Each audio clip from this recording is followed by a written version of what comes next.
அன்பின் பிதாவே, இந்த காலை வேலைக்கா மக்க நன்றி செலுத்துகிறோம். ஆண்டவரே மை துதிக்கிறோம், ஸ்தோத்தரிக்கிறோம், மக்க நன்றி செலுத்துகிறோம். ஆண்டவரே நீங்க கொடுத்திருக்கிற நல்ல சுகத்திற்காய், பலத்துக்காய், கிருபைகளுக்காய் மக்க நன்றி செலுத்துகிறோம். ஆண்டவரே மை துதிக்கிறோம். நீங்கள் சோதனைக்கு உட்படாதபடிக்கு விழித்திருந்து ஜெபம் பண்ணுங்கள் என்று சொன்னீர். ஆண்டவரே, ஆவி உற்சாகமானது, மாம்சமோ பலவீனமானது என்று நீர் எங்களுக்கு சொல்லி கொடுத்திருக்கிறீங்க. உங்களுடைய வார்த்தையின்படி ஆண்டவரே விழித்திருந்து ஜெபிக்க எங்க ஒவ்வொருவருக்கும் கிருபை தாங்க. இந்த நாளின் வேத தியானத்தை எங்களுக்கு ஆசீர்வதித்து தாங்க. நேசிக்கிற இயேசு கிறிஸ்துவின் இனிய நாமத்தில் கேட்கிறோம் பிதாவே, ஆமென். அப்போஸ்தலர் 24வது அதிகாரம். 5 நாளைக்கு பின்பு முந்தின பகுதியில நம்ம பார்த்தோம். தேசாதிபதியான பெலிக்ஸ் அப்படின்றவர்கிட்ட பவுல இந்த சேனாதிபதி அனுப்பி வச்சாரு அப்படின்றத தியானிச்சோம்.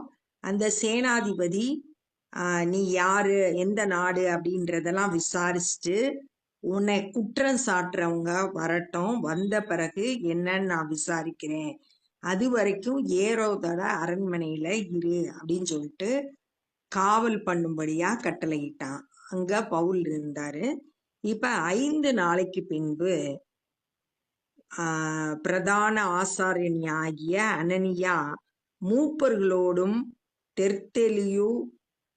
தெர்த்திலு என்னும் ஒரு நியாய சாதுரியனோடு கூட போனான். இந்த அனனியான்ற பிரதான ஆசாரியன்ட்ட தான் 23வது அதிகாரத்துல இந்த சேனாதிபதி முதல்ல ஆலோசனை சங்கத்தை கூட்டி அவங்கிட்ட கொண்டு போனான். ஆனா அவங்க எல்லாம் சேர்ந்து பவுலை கொலை செய்யறதுக்கு தீர்மானிச்சாங்க அப்படின்றத அறிந்த பிறகுதான் இப்ப இங்க தேசாதிபதிட்ட கொண்டு வந்திருக்காங்க. இந்த அனனியா இப்ப திரும்ப குற்றம் சாட்டும்படியா அந்த சபையில இருக்க மூப்பர்களோடு கூட ஒரு நல்ல திறமையான ஒரு லாயரையும் கூட்டிட்டு இப்ப இந்த இடத்துக்கு வந்திருக்கான். அவர்கள் பவுலுக்கு விரோதமாய் தேசாதிபதியின் இடத்துல பிராது பண்ணினார்கள், குற்றஞ்சாட்டுறாங்க பவுல் மேல. அவன் அழைக்கப்பட்ட போது தெர்த்துலு குற்றம் சாட்ட தொடங்கி இப்ப குற்றம் சாட்டுறான். கனம் பொருந்திய பெலிக்ஸே, உம்மாலே நாங்கள் மிகுந்த சமாதான சௌக்கியத்தை அனுபவிக்கிறதையும். தேசாதிபதியான பெலிக்ஸ முதல்ல பாராட்டி பேசுறான். உன்னாலதான் நாங்க சமாதானமா இருக்கோம், சௌக்கியமா இருக்கிறோம். உம்முடைய பராமரிப்பினாலே இந்த தேசத்தாருக்கு சிறந்த நன்மைகள் நடக்கிறதையும். உன்னோட பராமரிப்பு கீழே இருக்கிற எங்களோட தேசம் நிறைய நன்மைகளை அனுபவிக்குது. நாங்கள் எப்பொழுதும் எங்கும் மிகுந்த நன்றி அறிதலுடனே அங்கீகாரம் பண்ணுகிறோம். அதை நாங்க எப்பயும் ஒத்துக்கிறோம், நன்றியோடு இருக்கிறோம் அப்படின்னு சொல்லிட்டு முதல்ல அந்த தேசாதிபதிய பாராட்டி பேசுறான் இந்த வக்கீல். உம்மை நான் அநேக வார்த்தைகளினாலே அலட்டாதபடிக்கு நாங்கள் சுருக்கமாய் சொல்லுகிறதை நீர் பொறுமையாய் கேட்க வேண்டும் என்று பிரார்த்திக்கிறேன். நிறைய வார்த்தையெல்லாம் பேசல, சுருக்கமா சொல்றேன், ஆனா நீங்க பொறுமையா அதை கேட்கணும் அப்படின்னு சொல்லிட்டு சொல்றான். என்னவெனில்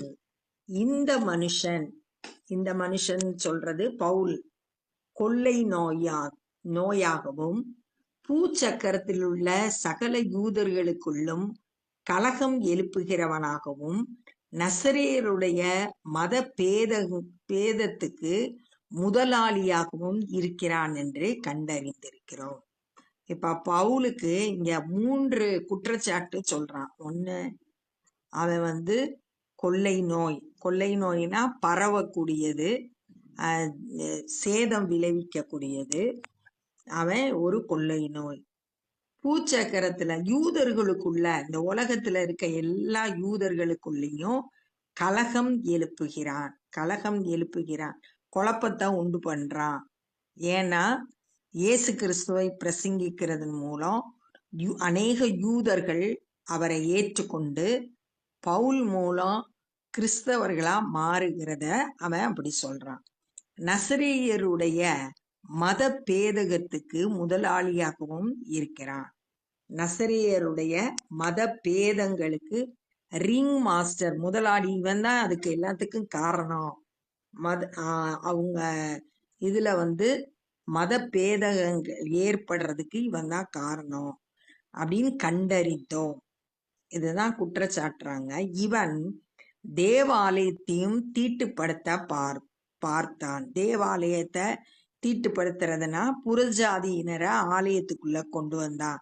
இதான் அவங்க முதல்ல அவங்க சாட்டின குற்றச்சாட்டு.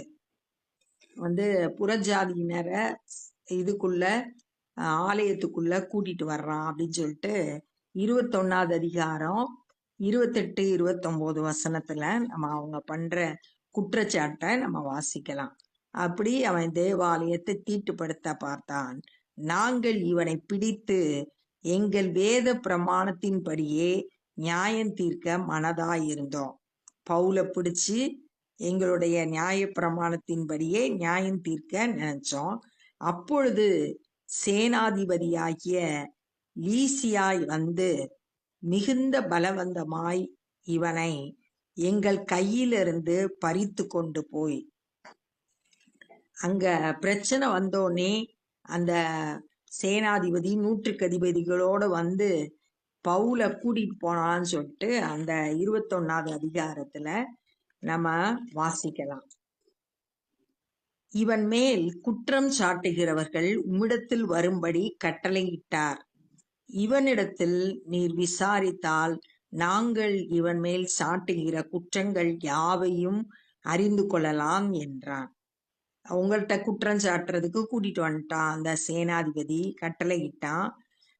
நீங்க விசாரிச்சு பாருங்க, நான் சொல்ற குற்றச்சாட்டுகள் எல்லாம் உண்மைன்னு தெரிஞ்சுக்கலாம் அப்படின்னு சொல்லிட்டு அவன் சொல்றான். யூதர்களும் அதற்கு இசைந்து இவைகள் யதார்த்தந்தான் என்றார்கள். அந்த வக்கீல் சொல்ற வார்த்தைக்கு ஆமோதித்து யூதர்களும் அதுக்கு சப்போர்ட்டா ஆமான்னு சொன்னாங்க.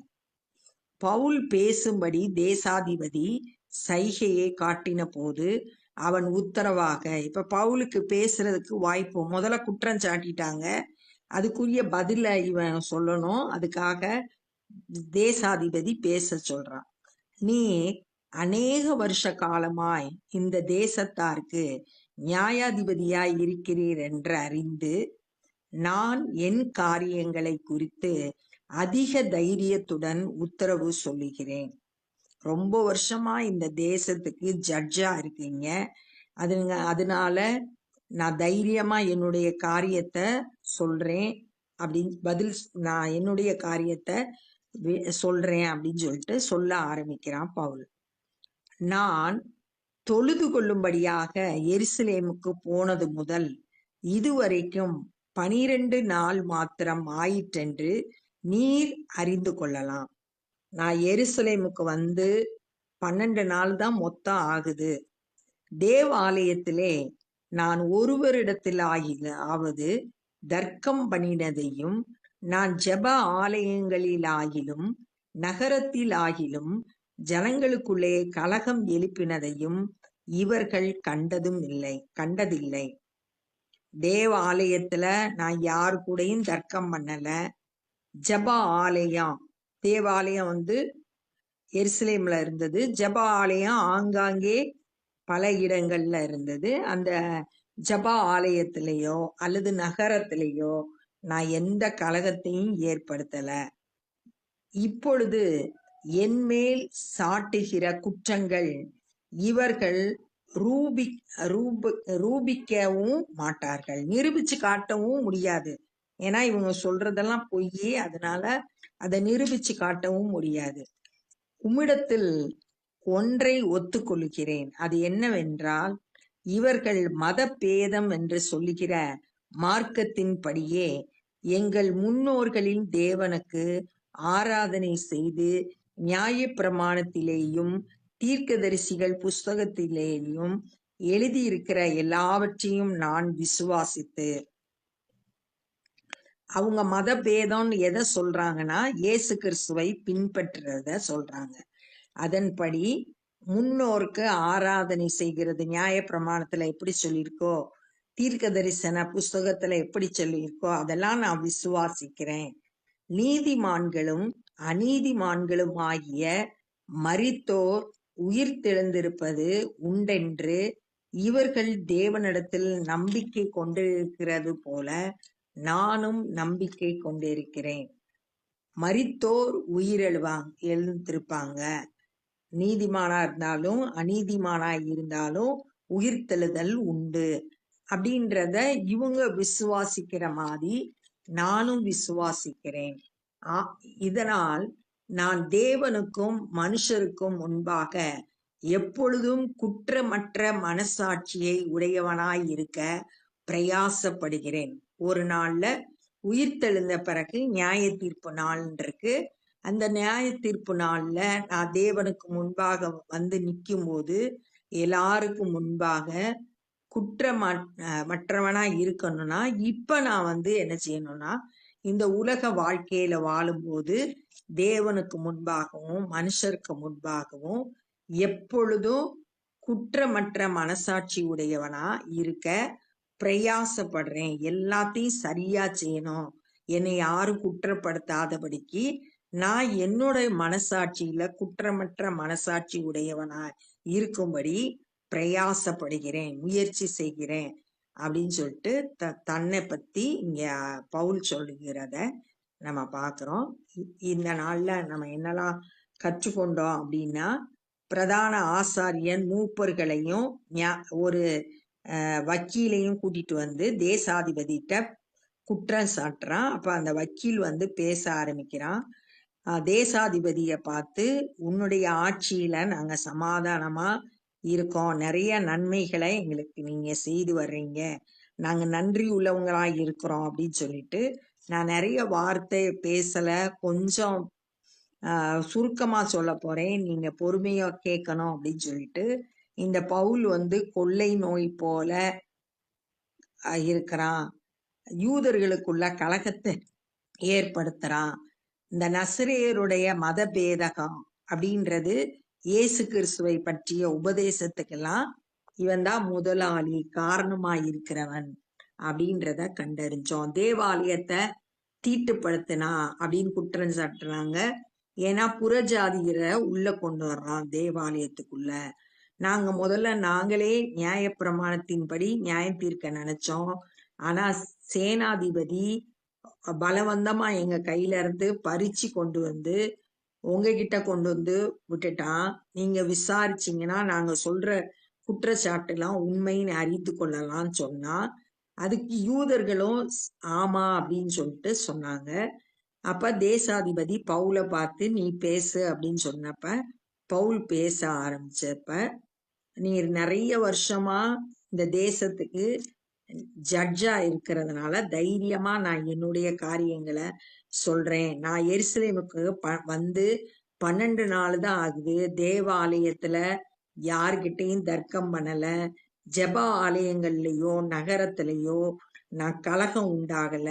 அதனால யாரும் அது நான் செய்த குற்றமா இவங்க சொல்றதுக்கு சாட்சி சொல்ல முடியாது. இந்த மத பேதகம் சொல்றாங்க, அது இயேசு கிறிஸ்துவை பற்றிய உபதேசம். அத வந்து எங்களோட அதன்படி முன்னோர்கள் செய்து வந்த ஆராதனைய நான் விசுவாசிக்கிறேன். ஒரு நாள்ல நீதிமான்களும் அநீதிமான்களும் மரித்தோரா இருந்தவங்க உயிரோடு எழும்புவாங்க. இவங்க எப்படி நம்பிக்கையா இருக்காங்களோ அது போல நானும் நம்பிக்கையா இருக்கிறேன். அதனால நான் தேவனுக்கு முன்பாக மனுஷருக்கு முன்பாக எப்பயும் குற்றமற்ற மனசாட்சி உடையவனாய் இருக்கணும் அப்படின்னு சொல்லிட்டு பிரயாசப்படுகிறேன். நான் என்னுடைய வாழ்க்கையில வந்து குற்றமற்றவனா காணப்படும்படியா என்னுடைய வாழ்க்கைய ரொம்ப ஜாக்கிரதையா நடத்துறேன் அப்படின்னு சொல்லிட்டு தன்னை பத்தி சொல்லுகிறத இந்த நாள்ல தியானிச்சோம். நம்மளும் கூட ஒரு நாள்ல ஆண்டவர் நியாயம் தீர்க்க போறாரு. அவருக்கு முன்பாக நம்ம போய் நிற்கும் போது நம்ம ஆண்டவருக்கு எந்த குற்றம் சாட்டப்படாதவங்களா காணப்படும்படி இப்ப இருக்க வாழ்க்கையில எப்பயும் எச்சரிக்கை உள்ளவர்களா, அதுக்கென்று பிரயாசப்படுகிறவர்களா, குற்றமற்ற மனசாட்சி உடையவர்களா இருக்கணும் அப்படின்றத இந்த நாள்ல தியானிச்சோம். இப்ப நம்ம ஜெபம் பண்ண போறோம். அன்பின் பிதாவே, இந்த நாள்ல நாங்க பவுலோட வாழ்க்கையில இருந்து அநேக காரியங்களை கற்றுக்கொண்டோம். நாங்களும் கூட ஆண்டவரே உடைய சமூகத்துல வந்து நிற்கும் போது, நியாய தீர்ப்பு நாள் அன்று உமக்கு முன்பாக நிற்கும் போது குற்றமற்றவர்களாய் காணப்படும்படியாய் இந்த உலக வாழ்க்கையில எச்சரிக்கை உள்ளவர்களாய் ஆண்டவரே, தேவனுக்கு முன்பாகவும் மனுஷருக்கு முன்பாகவும் ஜாக்கிரதை உள்ளவர்களாய் நடந்து கொள்ள ஒரு சாட்சியாய் வாழ எங்களுக்கு கிருபை செய்யுங்க ஆண்டவரே. இந்த நாள்ல சுவிசேஷ பணியை செய்கிற ஒவ்வொருவரையும் கரத்தில் எடுத்து பயன்படுத்துங்க. அநேகர் உம்முடைய அன்பை அறிந்து கொள்ள ரட்சிக்கப்பட உதவி செய்யுங்க. நாங்களும் உம்முடைய ராஜ்ய பணியிலே எங்களால் இயன்றதை செய்ய கிருபை தாரும். எல்லா துதி கன மகிமையும் மக்கே செலுத்துகிறோம். நேசிக்கிற இயேசு கிறிஸ்துவின் இனிய நாமத்தில் கேட்கிறோம் பிதாவே, ஆமென். என் ஆத்துமாவே கர்த்தரை ஸ்தோத்திரி, என் முழு உலகமே பரிசுத்த நாமத்தை ஸ்தோத்திரி. என் ஆத்துமாவே கர்த்தரை ஸ்தோத்திரி, கர்த்தர் செய்த சகல உபகாரங்களை மறவாதே. ஆமென். God bless you.